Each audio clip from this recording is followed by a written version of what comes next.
O Alcir colocou isso como um problema mais amplo, e é óbvio que tem uma conversa, né? Que a conversa ela existe, não adianta fingir que ela não existe, né? Mas, voltando um pouquinho para a delimitação das coisas, nessa conversa, vamos dizer, dos brasileiros e dos nossos autores mais próximos, você tem resenhado vários na Folha, você em vários lugares também, né? Essa conversa, e até em relação aos autores internacionais, é possível fazer um desenho dessa produção mais recente? Você colocou aqui um desenho não muito pontuando com o Schlink e o Paul Auster, como que isso de alguma forma, trivializam temas muito fortes. Ou seja, isso é uma tentativa de desenho, né? E se a gente pegar esse conjunto de autores brasileiros, há uma possibilidade de desenho?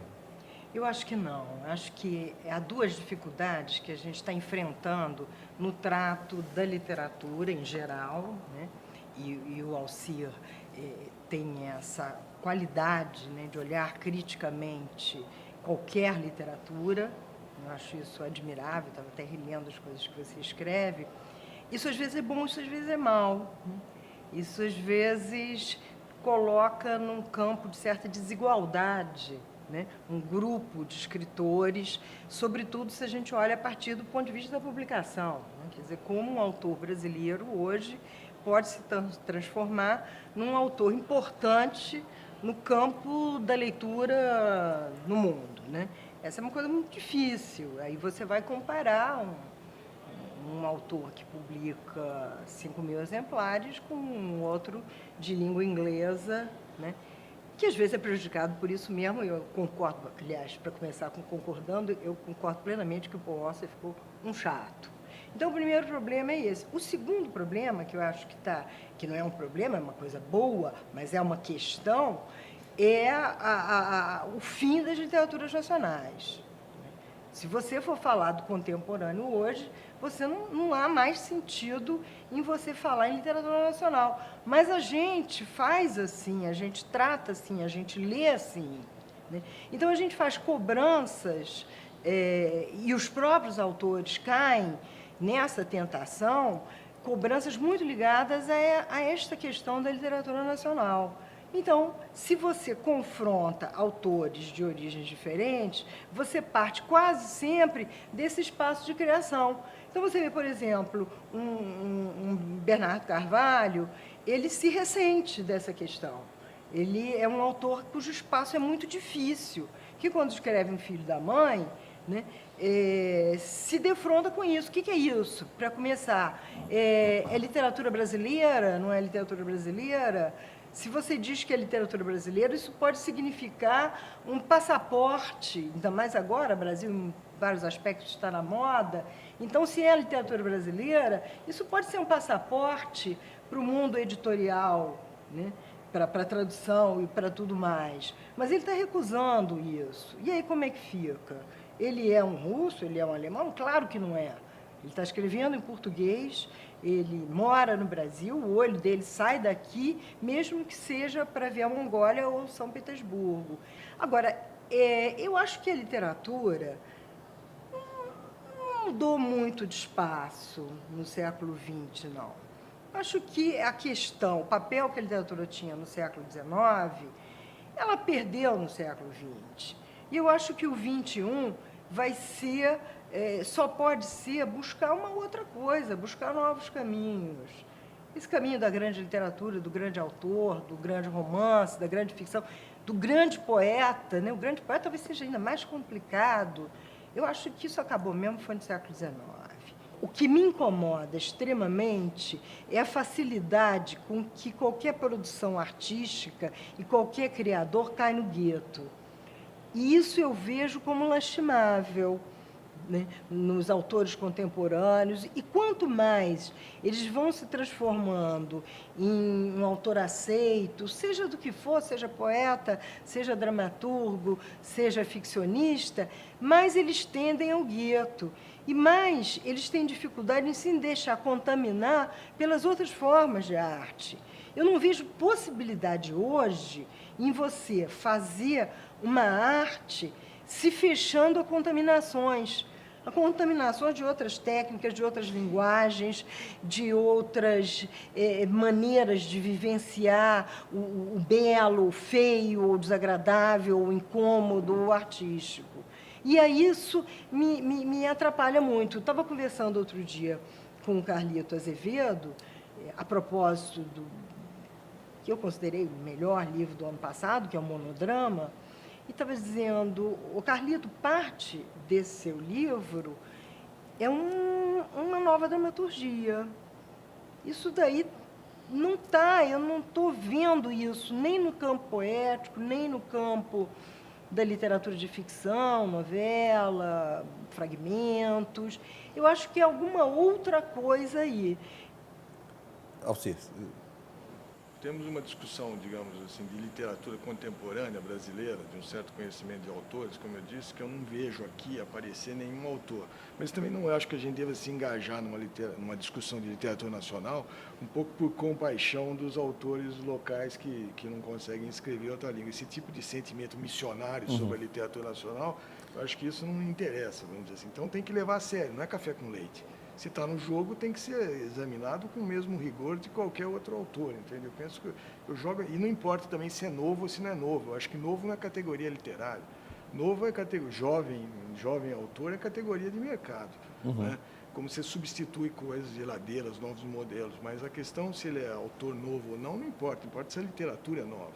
A questão mais teórica que eu diria, que eu vejo hoje, isso que eu chamaria de crise, eu vejo uma crise sem saída aparente, digamos assim, para a literatura como campo eu diria como campo de conhecimento, como campo de cultura. Ela tem que se refazer, de alguma maneira tem que se refazer. Eu acho que a autonomia da ficção, sobretudo, que é a grande conquista do século XIX, eu acho que vai para o espaço. Isso que eu acho que é a grande questão. Eu não vejo mais a possibilidade de um autor que inventar uma história com base num romanesco, isso tenha empenho, não tem interesse, porque simplesmente tudo é objeto de narrativa hoje. Já existe como narrativa tudo. Quer dizer, o primeiro plano da nossa existência já é preenchido de narrativas. Quer dizer, você vê essas televisões, esses Big Brothers, esses negócios, tudo. Nós estamos aqui online todo o tempo, essas coisas que as pessoas estão nas redes sociais. Quer dizer, existe uma narrativa de base já em tudo, que eu acho que essa ideia de você criar um lugar de ficção, de invenção como sendo original e único, acho que parece difícil. Mas voltando para a questão nacional, eu não pensando assim objetivamente nos autores. Você citou o Bernardo Carvalho, é de fato um autor interessante, não há dúvida, eu gosto. Acho que o Nove Noites é para mim um dos romances mais interessantes que eu li. Isso é um livro interessante, vale a pena pensar os vários aspectos. Eu acho que ali a questão do crível, do real, da narrativa, isso daí tudo está. Ele discute essas questões fundamentais. A própria essa autonomia do ficcional está discutida no Nove Noites. É uma questão importante. Eu acho que o Bernardo sabe bem isso. Mas não tem muitas outras coisas assim desse nível de reflexão, que eu quero dizer assim. Eu não vejo nem na prosa. Por exemplo, em São Paulo, teve o que houve de mais o hype, digamos, paulista, né? Que foi exatamente essa coisa da geração 90, que apareceu todo mundo. Eu acho que essa geração 90, em boa parte, ela foi um gesto de marketing. Eu conheci muito bem, eu conheço todos os autores, li todos os livros e conheci, inclusive, antes da publicação. Porque eles, por acaso, eles se reuniam na Edra, ali na Edra, na Cardeal Arco Verde, que era o lugar onde eu fazia o Vieira, esse Vieira que você citou, que eu demorei muitos anos para fazer. Fiquei lá 10 anos, tinha uma equipe grande, inclusive alguns dos autores eram da minha equipe. E aí eu conhecia muito bem, via eles discutindo, falando, quer dizer, eu não via, quer dizer, o resultado, era interessante ver os jovens autores interessados, eles mesmos me pediam para falar, muitas vezes eu fui lá falar com eles, eles tinham essa fome, essa vontade de conversar e tudo mais. Mas, assim, o resultado prático do que eles que faziam, quer dizer, as obras mesmo, eram obras que tinham como modelos coisas já feitas. Quer dizer, eles me mostravam, eu falei, mas isso qual é? Quer dizer, eles pensarem a si mesmo como geração, é uma ideia de geração que, a não ser pelo fato da coincidência das idades, que não havia, porque tinha gente muito mais velho, por exemplo, o que eu achava que era dos mais interessantes era o Evandro, que tinha, sei lá, deve ter quantos, hoje 65, não tinha nada a ver com ele. Outros eram muito novos, tinham 20 anos ou poucos. E claramente eles não se constituíam, era a geração, eram os que frequentavam então a EDA naquele momento, porque não tinha nenhuma consistência, não tinha sobretudo, não tinha nenhuma ruptura em relação aos modelos anteriores. Eu falei, para você se constituir como geração literária, tem que ter algum tipo de, digamos, de corte em relação aos modelos. E os modelos eram óbvios. Os modelos facilmente se percebiam. Uma turma tinha o Rubem Fonseca e esse tipo de narrativa mais brutal, né? Tipo Marçal de Aquino. Uma outra turma, eles só falavam. Outra turma tinha essa literatura mais beat, mais assim, o Bukowski. Essa coisa de eles ficarem falando velho book, que eu acho uma coisa completamente pobre. Eu acho que o Bukowski é ruim já nele próprio, mas eles imitam o Bukowski. É um negócio completo. Eles faziam assim, uma espécie de, digamos assim, eu até disse na minha crítica, eles faziam todos portfólio, faziam coisa, e aí, por exemplo, o Mirizola colocava no portfólio marginal. E outra parte era mais um tipo de literatura mais de invenção, mas assim, mais de ficção científica, e mesmo coisa, por vezes ligadas a uma coisa meio infanto-juvenil até, mas todos estavam dentro do romanesco, no princípio de construção romanesca, da ficção que eles não estavam dentro desse lado mais, digamos, de uma coisa mais fraturada, como o Bernardo, que reflete sobre o seu próprio lugar e que, de certa forma, verifica até que momento aquilo tem autonomia ou não tem, entende?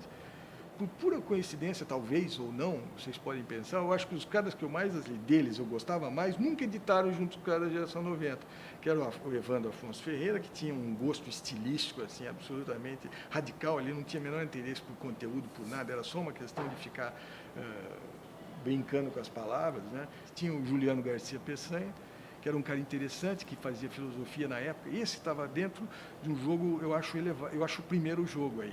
E ele fazia o estudo dele, digamos, os estudos mais sérios, digamos assim, heideggerianos, através de uma criação ficcional. Inclusive, teve experiências mais radicais. Que ele foi acompanhar, por exemplo, Loucos no Hospício. Ele escreveu sobre o Pai de Deus, que era uma da figura em particular que tinha ali. Quer dizer, ele começou, essas várias coisas, que não eram só literatura, não era pura ficção, começaram a interessá-lo.